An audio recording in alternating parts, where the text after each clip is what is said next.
नमस्कार दोस्तों, मैं हूं विक्रम और आज मैं आपको भारत के अंदर स्थित पानी के अंदर बना हुआ एक ऐसा किला दिखाने वाला हूं जिसको अजय दुर्ग इसलिए कहा गया क्योंकि बड़े बड़े शासकों ने जब कभी भी यहां पर अपना हमला किया भारी सेना के साथ में तो भी वो इस किले को नहीं जीत पाए। दोस्तों आज हम देखने वाले महाराष्ट्र के अंदर स्थित मरुड जंजीरा के किले को, और इस किले का इतिहास जब सुनेंगे दोस्तों तो आप भी कहेंगे कि इतना दमदार इतिहास है। सबसे पहले दोस्तों हम इस मरुड जंजीरे किले के इस बाहरी बनावट को देख लेते हैं। ऊंचा इसका मुख्य प्रवेश द्वार है और इस प्रकार के कुल मिलाकर 3 प्रवेश द्वार यहां बनाए गए थे। दोस्तों सामने की तरफ आप देख रहे हैं 6 हाथी और 1 शेर, ये इनका राज्य सिंबल हुआ करता था और ये एक मुद्रा यानी कि टकसाल एक सिक्का चलाते थे, जिस सिक्के के ऊपर जब कोई भी व्यक्ति इस गेट से बाहर की तरफ जाता था ना तो उसके पास वो सिक्का होना जरूरी था। यदि आते वक्त उस व्यक्ति के पास में वो सिक्का नहीं है तो दोस्तों सामने की तरफ जब आपको खिड़कियां दिखाई दे रही है ना, इन खिड़कियों पे से तीर और भाले फेंककर उस व्यक्ति को मार दिया जाता था, दुश्मनी संदिग्ध समझकर या फिर दूसरे विरोधी पक्ष का होने के नाते। सो दोस्तों मरुड जंजीरा का ये वाला जो किला है ये समुद्र के बीच में बना हुआ है। यहां पर आने का एकमात्र रास्ता है पानी की ये वाली बोट। देख सकते हैं दोस्तों यहां पर इसी बोट के माध्यम से हम लोग अंदर की तरफ आए हैं और इस बोट के प्रवेश द्वार पर जैसे ही आप कदम रखेंगे ना तो आपको काले पत्थर से बनी हुई वो इमारतें आज भी दिखाई दे जाएंगी जो यहाँ की शान और शौकत को बढ़ाती हैं। मरुड जंजीरा किले के प्रवेश द्वार पर लगा हुआ है तकरीबन 15 से 17 फीट ऊंचा भारी दरवाजा, और ये दरवाजा पूरा सिर्फ राजा के लिए खुला करता था, लोगों के लिए ये छोटा दरवाजा खुलता था।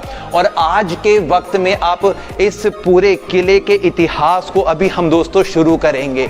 अंदर की तरफ आने पर आपको सबसे पहले यहाँ पर सैनिकों के खड़े होने का स्थान दिखाई दे रहा होगा, और इसी के साथ साथ में आप दोस्तों यदि देखेंगे तो इस गेट को बंद करने के पीछे लकड़ी के जो ब्लॉक्स लगते थे वो भी आज यहाँ पर सबूत तौर पर बताए गए हैं। ये भी सैनिकों की चौकी हुआ करती थी, और ये पूरा जो दोस्तों किला बना हुआ है ये तकरीबन ऐसा कहते हैं कि 22 एकड़ में फैला हुआ है, जिसकी वजह से इस किले के अंदर एक वक्त पहले पूरा राज्य प्रशासन यहीं से चला करता था। और ये इसके अंदर की जो अलग अलग आपको टूटी हुई प्राचीर दीवारें दिखाई दे रही हैं दोस्तों, ये एक वक्त पहले की ऐसी कमरे थे जो उनके अधिकारियों को उनके पद अनुसार दिए गए थे। अब हम इस किले में प्रवेश कर चुके हैं। कुछ यहाँ पर इसकी जो इमारतें उनको रिनोवेट किया जा रहा है और यहाँ से आप इनके फैले हुए भाग को देख सकते हैं। मुख्य दरवाजे से पंचपीर के दर्शन करने के बाद में जैसे हम अंदर की तरफ आते दोस्तों तो यहाँ पर हमें आज के वक्त में खंडर होती उस समय के शासकों के अधिकारियों की बड़ी बड़ी इमारतें दिखाई दे रही हैं। उस समय की जो व्यवस्था थी वो हमें दिखाई दे रही है। उसी समय की जितनी भी इमारतों में जैसे कि यहाँ पर एक मस्जिद भी है, मंदिर भी है, स्कूल भी बना हुआ है, उन सभी इमारतों के जो अवशेष हैं वो हम यहाँ पर आज बहुत नज़दीक से देख पा रहे हैं। तो कुछ ये अंदर का हिस्सा हमें ऐसा दिखाई दे रहा है दोस्तों। और दोस्तों आप नज़र डाल सकते हैं इस बड़ी सी इमारत पर जो कि आपको आज 3 मंजिला दिखाई दे रही है।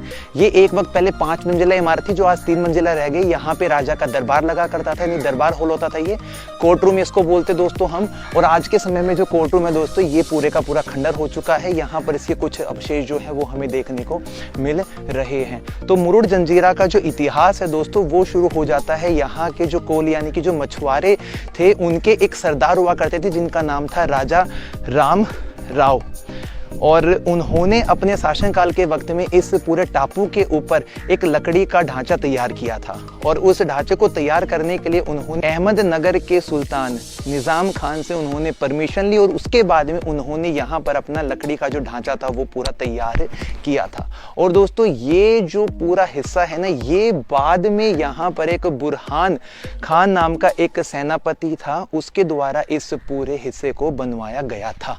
अब देखते दोस्तों आगे की तरफ कैसे।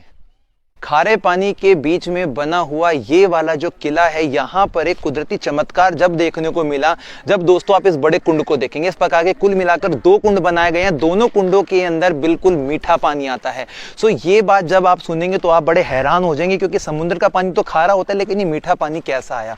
तो दोस्तों जब यहाँ के सिद्धि शासकों ने इस पूरे किले को बनाने का निर्णय लिया, तो इस किले को बनाने के लिए जो पत्थर इस्तेमाल किए गए थे वो इसी पहाड़ के इस्तेमाल किए गए थे। तो उन्होंने इस किले को बनाने के लिए सबसे पहले इन पत्थरों की खुदाई के लिए इस पहाड़ को तोड़ा, और जब तक तोड़ा जब तक कि नीचे वाले हिस्से से पानी ना निकल जाए। और नीचे वाले हिस्से में दोस्तों समुद्र, फिर उसके बाद रेत, फिर उसके बाद जो बड़ी बड़ी चट्टानों को तोड़ने के बाद में 30 और 60 फीट की गहराई पर ये बड़े बड़े पानी की नेचुरल झील यहाँ पर मिली, जिसका पानी आज भी बिल्कुल मीठा है। और बताते बाद में इसके अंदर पानी जो था बारिश का संचय होता था, इकट्ठा होता था। तो ये यहाँ पर एक चमत्कारी चीज थी, क्योंकि यहाँ पर पानी की व्यवस्था महीनों महीनों तक रहती थी, पूरे साल पानी नहीं सूखता था। अगर बाहरी कोई भी आक्रमण करता जंजीरा किले पे, तो यहाँ के शासकों, उनकी पूरी प्रजा के पास में पानी और सामग्री का स्रोत हुआ करता था। और इसी प्रकार की एक दूसरी जो झील है दोस्तों, वो दूसरी दिशा में बनी हुई है, उसको भी हम कैप्चर करेंगे। पीछे वाले हिस्से में हमें इस पूरे किले के जो बुर्ज वाले पोर्शन है उनको देखने का मौका मिल रहा है। और दोस्तों यहाँ से है ना कुल मिलाकर 125 सीढ़ियां बनती हैं, जिन सीढ़ियों की मदद से हम इसके सबसे टॉप वाले पोर्शन में चले जाएंगे, जहां से हम इस पूरे किले के 22 एकड़ वाले भाग को समझेंगे, देखेंगे। तो चलते दोस्तों आगे की तरफ।